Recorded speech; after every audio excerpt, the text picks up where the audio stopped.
souvent, on me pose la question de mais qu'est-ce qu'on a à faire une fixette là sur l'ère du Verseau alors qu'on n'y est pas encore? Parce que c'est vrai que techniquement, nous serons normalement dans l'ère du Verseau, si on en suit les grands Védas indiens, etc., on y sera rendu environ en 2160. Donc 2160, c'est pas tout de suite, parce que si je me rappelle bien, on est en 2023.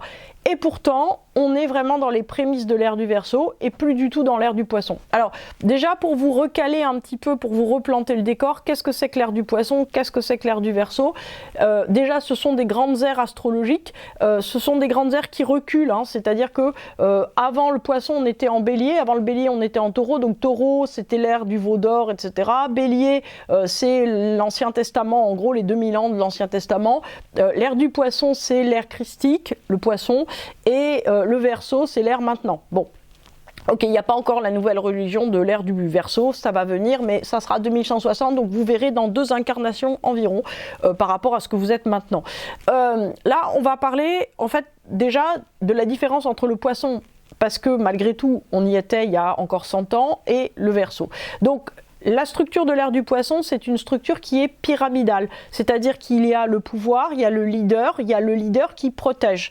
C'est-à-dire que l'ère du Poisson, c'est l'ère de l'éducation aussi, c'est l'ère où on emmène les gens au pas d'après, c'est-à-dire qu'on leur dit, bah là, monsieur Dupont, monsieur Dubois, monsieur Schmoll, tu t'assois là, t'es gentil, tu fais carrière pendant 45 ans, tu travailles bien, si tu fais du bon travail, bah t'auras des primes, si tu fais du mauvais travail, bah t'auras des blâmes, et puis après t'es à la retraite, t'es gentil, tu peux faire de la pêche, et tout va bien, le monde est honnête, il n'y a pas trop d'injustice, et les enfants sont éduqués, on a du temps pour faire les choses, tout est bien en ordre, et en fait dans cette extrême stabilité en fait de l'ordre pyramidal, bah de temps en temps il y a des guerres, évidemment il y a des luttes, donc ce qui est bien c'est qu'il y a des chefs pour nous protéger, pour nous dire quoi faire, c'est-à-dire que c'est une ère où malgré tout, si vous voulez, il y a alors on va employer un mot qui n'est pas le bon, mais d'infantilisation.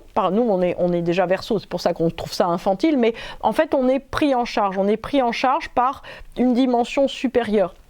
Alors, qu'est-ce qu'est venu faire le Christ sur Terre? Une chose simple, en fait, il est venu arrêter la loi de Talion, c'est-à-dire que, en fait, avant, d'une certaine manière, on était dans une logique horizontale karmique, c'est-à-dire que à chaque fois qu'on faisait quelque chose, quelque part, il fallait le payer, où ça vous revenait. Et en fait, le Christ a dit, non mais par l'amour et par le pardon, clac, ça s'arrête, hein, c'est le sens de la croix, c'est-à-dire que par l'amour et par le pardon, on arrête la logique de la responsabilité qui se porte sur cette génération, du karma, du péché qui se porte sur cette génération, ça s'arrête et on peut, entre guillemets, s'en sortir si on pardonne. C'est-à-dire que la notion de Poisson, c'est pas juste ouais on est gentils les uns avec les autres, on se tient la main et on est dans Bisounours-land, c'est pas ça. C'est que par la force du pardon, qui est une force, j'allais dire très très yang, hein, le pardon c'est pas un petit truc doux, tranquille, c'est-à-dire que en fait on comprend d'une certaine façon que on est dans un ordre du monde où on peut arrêter le mal, où on peut lui dire stop, parce que à un certain moment, et ben comme on dit, on arrête de mettre une pièce dans la machine, on ne répond pas, on stoppe. Et on passe à autre chose. Voilà, ça c'est la force que nous a donnée le Christ, donc en petit ou en grand, c'est-à-dire que le pardon est une puissance de libération, et c'est le pardon qui mène justement à un règne d'amour. Donc on n'est pas dans du prêchi-prêcha. Bon, donc pourquoi on parle de l'ère du Verseau maintenant? Donc qu'est-ce que c'est que l'ère du Verseau? On arrive dans une ère où, ben voilà, le message du Christ a été assimilé, et en fait on nous demande non plus d'être protégés par un chef. C'est pour ça que les chefs aujourd'hui, ce sont des personnalités assez falottes et beaucoup moins fortes qu'auparavant. Hein. Avant on avait De Gaulle, maintenant on a Macron, c'est pas pareil.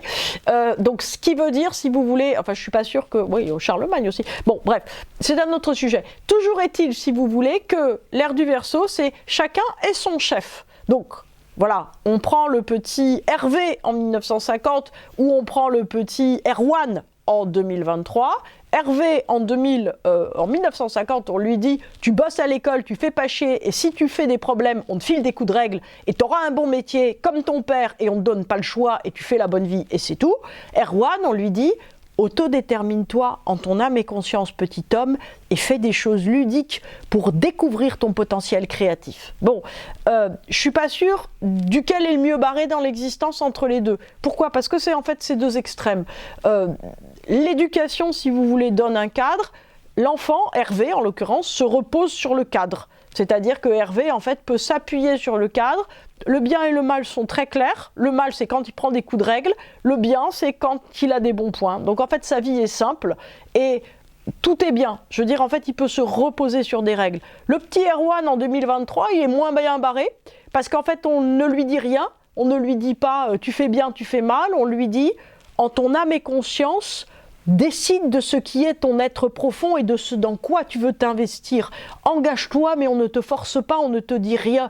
Découvre l'obligation de travailler ou l'obligation d'être passionné par quelque chose à l'intérieur de toi. C'est vachement dur hein, quand on a 5 ans, 6 ans. Moi, si vous voulez, quand j'ai des gens qui viennent me voir en me disant mon enfant doit s'autodéterminer, je me dis mais le pauvre petit loup, il a 6 ans, mais juste donnez-lui des règles. Aidez-le en fait à devenir une personne avant de lui demander de s'autodéterminer. Mais on n'ira pas contre, hein, parce que c'est l'ère du Verseau. L'ère du Verseau, c'est quoi? C'est autonomie. Donc en fait, le petit gosse qui a 4 ans, il doit prendre en main sa sécurité, il doit avoir les passions dans la vie, il doit être capable de se structurer vers un but si c'est vraiment son but, il doit être capable en fait de savoir ce qui est bon pour lui et de tout comprendre par la raison et par l'intellect parce qu'on lui explique et par le partage de parole, le cercle de parole, la conscience, la méditation et tout. Waouh! C'est un programme pour un enfant de 5 ans. Mais en tout cas, voilà, moi je suis très poisson pour l'éducation, donc c'est vrai que Verseau, ça me semble un peu compliqué, mais ça va gagner. C'est sûr, c'est-à-dire qu'on est vraiment dans une société où chaque personne doit véritablement s'autodéterminer dès le plus jeune âge. C'est pour ça aussi qu'il y a de plus en plus de gens qui quittent des entreprises pour aller travailler à leur compte et devenir, je sais pas moi, créateur ADN de Feng Shui par exemple. Le tout en fait c'est que ça marche. Donc l'idée en tout cas c'est qu'on est dans un bouleversement global où il y a une naissance sur de nouvelles valeurs. C'est-à-dire que les valeurs, c'est pas de rentrer dans un cadre le mieux possible, c'est d'inventer quelque chose hors cadre, aller parler aux baleines le week-end, inventer quelque chose, si vous voulez, qui est radicalement hors cadre, dans lequel vous pouvez vous déployer et manifester au monde extérieur votre individualité. C'est ça, l'ère du Verseau, on est au début. Ça sera donc pire dans 150 ans, dans 130 ans. L'ère du Verseau, ça commence techniquement maintenant malgré tout, c'est-à-dire qu'on est déjà dans les prémices à cause de Pluton qui rentre en Verseau, donc qui est déjà passé là dans les derniers mois et qui va y retourner définitivement. C'est un bouleversement climatique, ce bouleversement climatique, alternance on va dire canicule, pluie torrentielle, en fait va modifier le mode de vie des gens. Germaine ne peut plus partir en vacances, elle ne peut plus aller sur la plage, elle a des palpitations sur la plage en fait, parce qu'il fait trop chaud à 49, elle ne peut pas être sur la plage, oui, en fait. Il y a juste une question d'adaptation qui est évidente, mais sauf que on l'a pas. En même temps, vous voyez, alors je me moque de Germaine, c'est pas gentil, pauvre Germaine, on est tous Germaine en fait, parce que quand il n'y a pas de soleil et qu'il pleut des pluies torrentielles tout l'été, je ne me dis pas « Oh, bah chouette alors pour la planète », je me dis quand même j'aimerais bien aller à la plage, quand même j'aimerais bien aller me promener. Et en fait, on a vraiment, si vous voulez, un espèce de regard sur le monde. On a tous des habitudes qui nous viennent d'un monde bien en ordre où on avait des récompenses. Les récompenses, c'était le soleil. La pluie, c'était pour travailler à la maison tranquille, etc. L'hiver, c'était pour faire les devoirs. Et puis l'été, c'était pour aller en vacances. On a tous ces cadres. Ces cadres, ils sont en train de sauter complètement avec l'ère du Verseau. Donc, à plus grande échelle, ça va faire sauter la structure économico-sociale et des échanges dans le monde, évidemment, puisque à un moment, on va se rendre compte quand même que on est tous en train de griller, donc que ça va pas être possible, et puis il va y avoir trop d'ouragans, trop de choses, donc effectivement, toutes les structures du commerce international vont bouger, la manière de se nourrir, etc. On en est pour 20 ans. Très bien. En attendant, chacun est autonome, hein. Libre, responsabilité totale. Cette responsabilité totale, elle est angoissante parce que avant, il y avait toujours quelqu'un qu'on pouvait accuser. Avant, vous pouviez accuser votre chef, vous pouviez accuser vos collègues, vous pouviez accuser vos enfants, votre famille. Aujourd'hui, vous pouvez changer de famille, vous pouvez changer de chef, ne pas en avoir, vous pouvez ne pas avoir de collègues, vous pouvez faire pousser votre nourriture, vous pouvez changer de sexe, vous pouvez tout faire. Donc c'est qui l'ennemi en fait ? C'est ça le problème. Il n'y a pas d'ennemi. Dans la société Verseau, il n'y a pas d'ennemi, c'est vous, en fait, qui devez poser vos valeurs, mais pas contre. Vous ne pouvez pas vous adosser à quelque chose, vous devez poser vos valeurs dans l'absolu pour le déployer. C'est très compliqué, mentalement, en fait, ça crée beaucoup de dépression, et c'est pour ça qu'en fait, si vous voulez, il y a un afflux de monde extérieur qui vous regarde, c'est-à-dire le besoin d'être regardé, en fait, comme si c'était une garantie qu'on était dans la bonne direction. D'où, si vous voulez, le monde qui est complètement mental et, j'allais dire, l'efflorescence des médias où on ne fait que se montrer.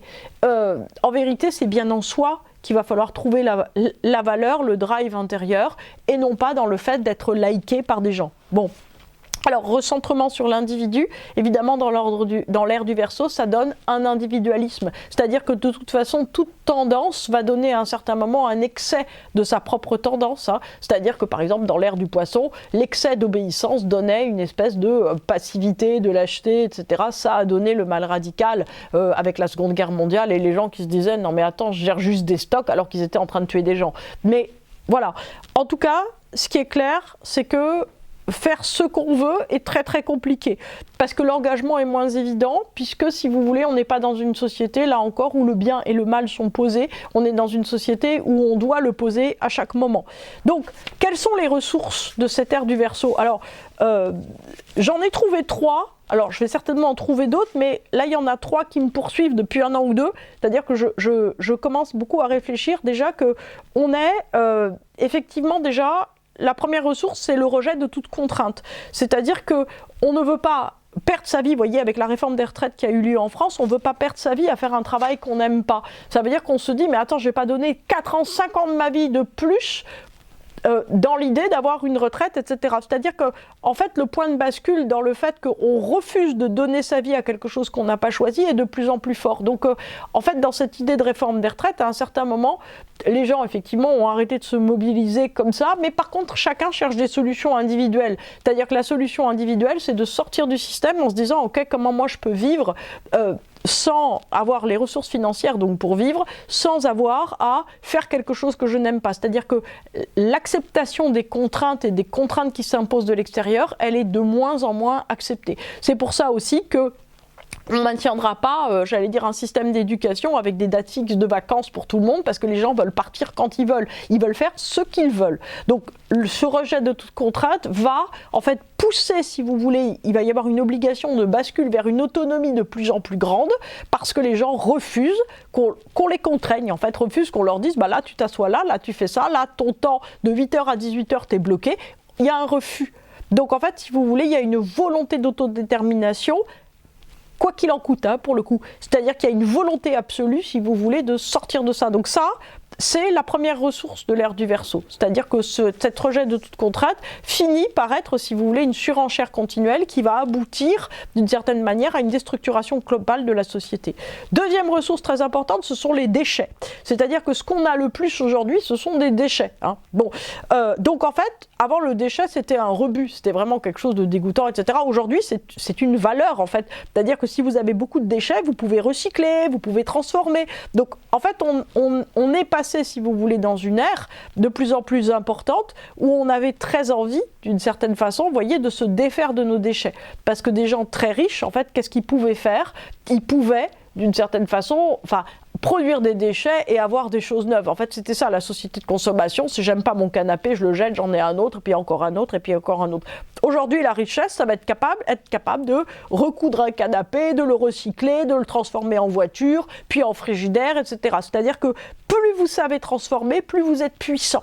Donc en fait aujourd'hui, si vous voulez, cette ère du Verseau, c'est savoir tout faire. C'est être autosuffisant, savoir gérer des poules, savoir transformer un canapé, savoir refaire des vêtements, savoir tout cuisiner, savoir cuisiner les orties et les topinambours et ainsi de suite, savoir construire un four solaire, savoir tout faire. C'est-à-dire que en fait le déchet devient une capacité d'une certaine manière à refaire autrement les choses. Donc ça renvoie encore à cette histoire d'autonomie. Troisième ressource de l'ère du Verseau, la vieillesse.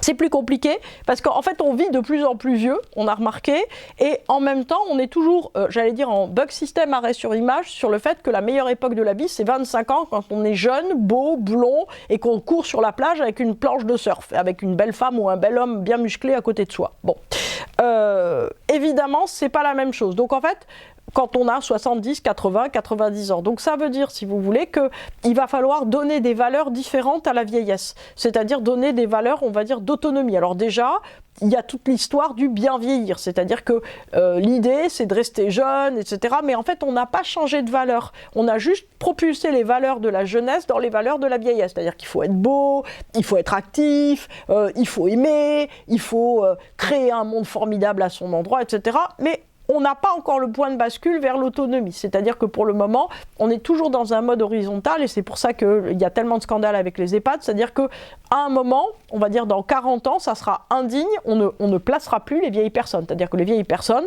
devront absolument être chez elles, être autonomes, faire des choses, etc., etc.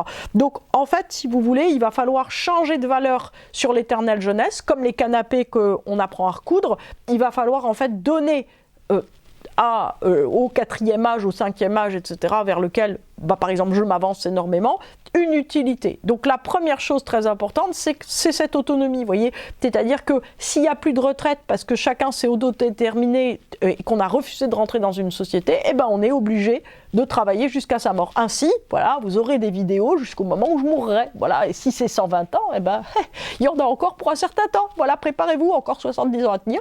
Donc voilà, l'idée, si vous voulez, en tout cas, c'est de continuer, j'allais dire, à être intègre, en intégrité par rapport à sa vie, jusqu'au moment où on quitte la Terre, c'est-à-dire plus de rupture. Il y a une autonomie, il y a une continuité en fait dans l'autonomie. Donc l'idée de l'ère du Verseau, c'est ça, c'est en fait aussi de s'installer dans un temps qui sera plus long, pour, si vous voulez, au fond, arriver à montrer à quel point on est responsable et autonome de notre environnement. Et c'est pour ça qu'on en parle maintenant, parce que ça va être très utile. Alors, n'en déplaise aux commentaires, voilà, qui me disent, mais pourquoi on en parle maintenant? Eh bien, parce que ça vous permettra de préparer vos 2 incarnations à venir. Parce que si vous vous êtes bien mis dans l'esprit Verseau maintenant, vous allez voir, prochaine incarnation, des petits bébés, comme Erwan, vous trouverez votre esprit ludique en déployant votre inventivité à propos des choses et en dégageant votre passion dès l'âge de 3 ans et demi. Donc, vous aurez l'occasion en fait d'être un parfait petit être du Verseau qui n'aura pas besoin d'être éduqué, donc vos parents vont pouvoir aller faire autre chose tranquille, par exemple apprendre à,